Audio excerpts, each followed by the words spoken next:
The broadcast is now starting. All attendees are in listen-only mode.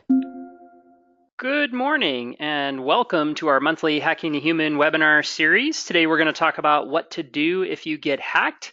My name is Michael Kokenauer. I will be your host for today. So just a little bit about me. There's my picture. We founded itSynergy back in 1997. We work with small and mid-sized businesses, and the saying that we have in that work is that anything technology related becomes our problem, not your problem. I am also a certified ethical hacker. And what that means is that I use my powers for good, not evil. So I've had all of the training that the bad guys use, but I am ethically obligated to use that power to help and not do any evil, to only do good. And the reason that we put on these webinars is I am kind of on a personal mission to address the growing number of cybersecurity issues in our society through education. I believe that a huge percentage of the cybersecurity issues that we see happening today can be resolved just purely with educating and making people more security aware. So why are we here? Why do we do these webinars? Well, a couple of studies. Back in 2014, IBM did a study that found that 95% of all security incidents involved human error. And that was then followed up with a couple of different studies in 2015, the first one by CompTIA, which found that human error accounted for 52% of the root cause of security breaches. And then Experian followed that up in 2015 that found that employees and negligence are the leading cause of security incidents, but remain the least reported issue. And so this all goes to what I just mentioned a moment ago, that quite often, in fact, the vast majority of the time is what this research found, that the weakest part of any system is the human part of it. And I believe that the reason for that is not because people are trying to do bad or trying to cause damage. It's simply because they don't have the awareness of the implications of their actions. And so our goal in the next 14 minutes is to give you some action items to help you be a little bit more security smart. And you can join us on the second Thursday of every month. We do this every month on the second Thursday at 11:30 a.m. Arizona time. We'll have a new topic, and there'll be a little bit more about that at the end. So today's topic is what to do if you're hacked. So let's talk a little bit about why we're talking about this particular topic today. So let's start out with exactly what is the problem. Well, the first thing is that the state of Arizona recently passed a new data breach notification law. And that law has some very specific requirements for anyone doing business in this state. So not people that are just headquartered here, but anybody doing business in this state that they must comply with. And business owners have to be aware of these new requirements. And so because this law was just passed in the last few weeks, it's important that business owners kind of educate themselves on what they need to be aware of related to this new law. And then more broadly, just in terms of why are we talking about what to do if you're hacked? Well, according to the US National Cybersecurity Alliance, 60% of small companies are unable to sustain their business over 6 months after a cyber attack. And so what this tells us is that in the vast majority of cases, a cyber attack is potentially devastating to a small business. And so what you do in the first few minutes and days after a cyber attack is extremely important and can have impact on that particular statistic. And so we hope to give you some education on that today. And then lastly, one of the things I always like to throw in, because a lot of small businesses kind of bury their head in the sand on this topic and talk about, well, we're a small business, nobody's interested in us. What we hear on the news is about, Target and Equifax and all these big companies, but the bad guys aren't interested in us. Well, in fact, that's not true. What the studies find is that 71% of cyber attacks occur at businesses with fewer than 100 employees. And the reason for that is because the bad guys view the small businesses as low-hanging fruit because they don't have defenses that are as fortified as some of the larger companies do. So you say, I'm in. What do I need to know?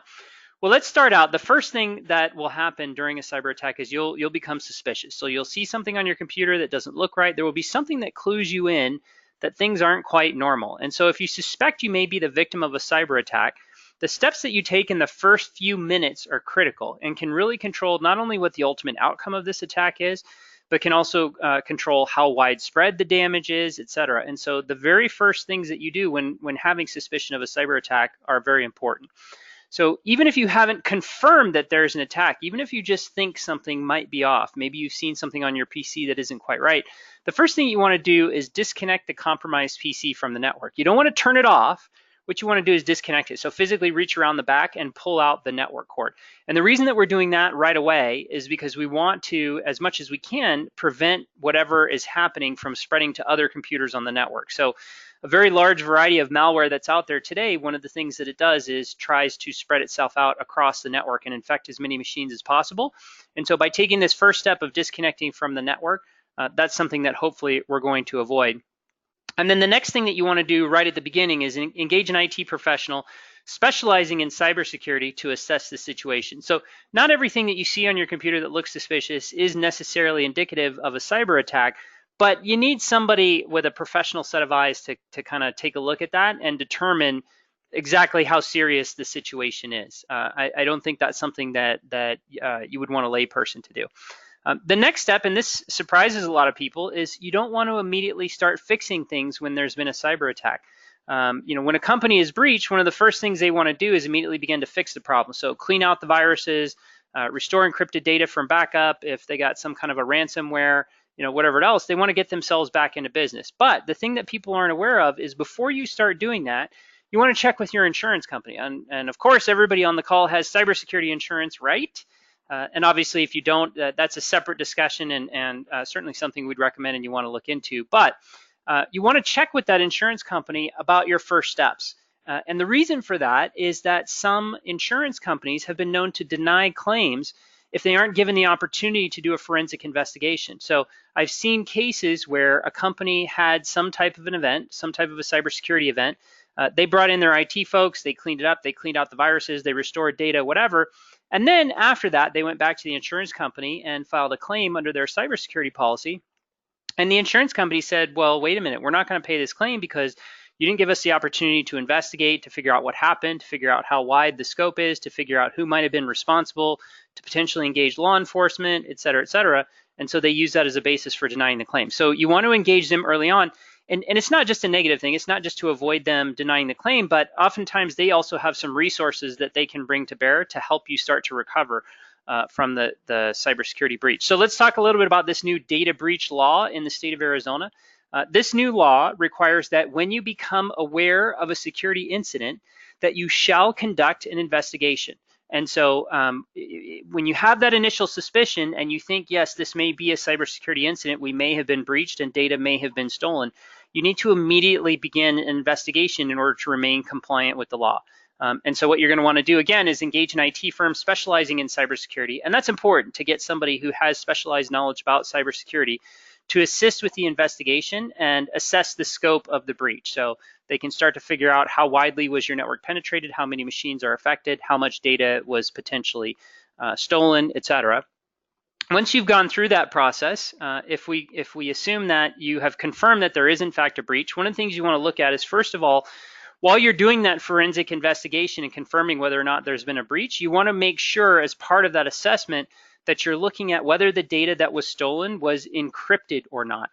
And the reason for that is that if the stolen data was encrypted, you are actually exempted from many of the notification and other provisions in this law. So this law really only covers unencrypted data, and so you want to make sure to include that as part of your assessment when determining whether or not there was a breach. And then the most important thing, and certainly one of the newest things about this law, is that once the breach is confirmed, you have 45 days to, quote, notify the individuals affected. So previously in the law, there was no specific time frame for notification. And so a company could have potentially waited weeks, months, or even longer to notify it. Now under this new law, once you have confirmed that there is a breach, you only have 45 days to send out the necessary notifications. And if there were more than 1,000 individuals affected under this law, you must also notify the Attorney General and the 3 credit agencies. And so as part of your investigation, you need to also determine how many people were impacted. And if it's more than 1,000, your notification requirements kind of go up. So what happens if you aren't compliant with this law? What happens if you don't do these things? Well, frankly, the penalties are pretty stiff. So by not complying with this law, it carries civil penalties of up to $10,000 per individual affected. So, the person whose data was stolen, $10,000 per person, or it can go up to $500,000 total under this law. And so obviously that would be devastating to a small business. So very important that you remain compliant with the provisions of this new law. And then on top of that $500,000, you may also be required to pay restitution to make the victims whole again, to repay whatever damage that they've suffered as a result of the breach. So let's talk about how the law defines what a breach is. How does it actually constitute a breach? Well, a breach under the law consists of a person's name, and that could be first name, last name, first initial, last name, etc., plus any one of all of these things: social security, driver's license, account numbers, passport numbers, et cetera, you can read through that list. So if it's name plus any one item on that list, then it is considered to be a data breach. And the other element that is defined in the law is it can also be triggered by just username and password. So if you have, a website or a customer site or a support portal or something like that that you give your customers access to, just having their username and password to that site stolen also qualifies as a breach because it's their authentication information. So let's talk a little bit about recovery. How do you bring yourself back from a data breach? Well, the first thing you want to do is you want to review the results of the comprehensive forensic report. So when you bring in this IT company and they're assessing whether there's been a breach, you should expect from them that they will deliver to you this comprehensive forensic report. We call it a root cause analysis, which is a very detailed document which kind of goes through step by step, minute by minute, exactly what happened, how the attack progressed, who was affected, what data was compromised, et cetera. So you should expect some type of report like that. And it should allow you to determine the extent of the damage and also assess the scope of the assets impacted. So was this just one computer? Was this all your computers? Did it go to your servers, et cetera? You're going to want to work with your technology team, whether that's internal or outside, to map out a recovery strategy. And make sure you don't miss out on lessons learned. So for example, if you learn things from the breach about how the bad guys got in or how something was compromised, and as part of your recovery, you don't fix whatever those holes were, then the bad guys are just going to come right back in. And so you're kind of spinning your wheels. So you don't want to do that. You then want to develop a plan to restore full functionality, so to get people back to work, to get your business running again. So in the simplest of cases, that could be just a matter of removing some malware from systems, but it could go all the way to implementing your entire disaster recovery plan, completely rebuilding your environment from the ground up, from scratch, and it could be anything in between. And so you want to make sure not to just jump in and start fixing things, but you want to kind of think through all of the implications, the pros and cons, what's the best order to bring things back in, how are we going to make sure the bad guys aren't still there, et cetera.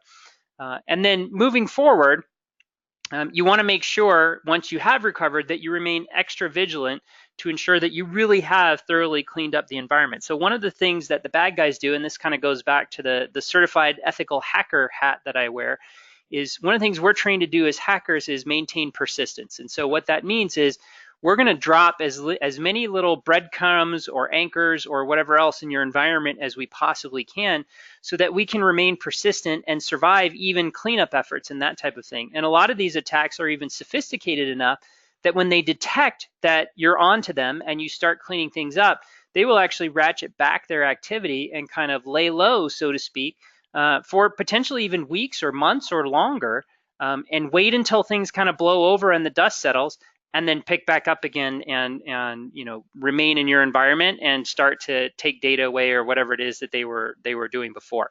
And so you've got to remain very vigilant to watch for that type of activity, and make sure that you detect that and that you are proactively monitoring the environment. Of course, I would be remiss without talking about the fact that an ounce of prevention. Of course, once you're attacked, this isn't really going to help you too much, but just some things for you to think about, because hopefully the people on the webinar today have not been breached, and so you still have time to take these actions. But what I would suggest to you is consider some of Microsoft's best practices, and a lot of this information was taken from documentation on the security principles that they apply in their Office 365 environment. So obviously you can assume that's a very high security environment. First of all, they have an approach that they call assume breach. And so from their security teams, they operate constantly under the assumption that they have already been breached and they just don't know it yet. And so when you look at their methodology and their tools and their tactics and everything else, it all comes from the place of the bad guys are already here and we just haven't found them yet. And so I think that that's a very healthy attitude to have, and probably, frankly, quite accurate. And I think if you approach security from that methodology, it ends up with much better results. And then also consider a phased approach, which involves these four things. So prevention, detection, response, and recover. Today what we talked about a little bit of detection, of course, the response and recover piece as well. I think the point here is if you think through these things ahead of time and in advance, it's going to put you in a much better position than trying to scramble once you've learned you've been breached and figuring this out as you go. So thank you very much for joining us today. As I mentioned at the beginning, we do these the second Thursday of every month. Our next webinar will be July 12 at 11:30 a.m. Arizona time. They're only 15 minutes long, give you a quick hit while you're eating a sandwich at your desk or whatever else. The registration for next month's webinar is live right now. You can go to itSynergy.com/webinar to sign up for next month. Next month, we're going to be talking about encryption. As I talked about today, if the data was encrypted, you are exempted from many of the requirements of this new law. And so encryption is definitely something you should be thinking about. You can also see all of our past webinars, and this webinar will be up there as well within a couple of days on our YouTube channel, which you can get to at itsynergy.com/YouTube. There I am. There's my name. There's my email address. Please feel free to reach out and ask any questions. I thank you very much for attending and have a great day.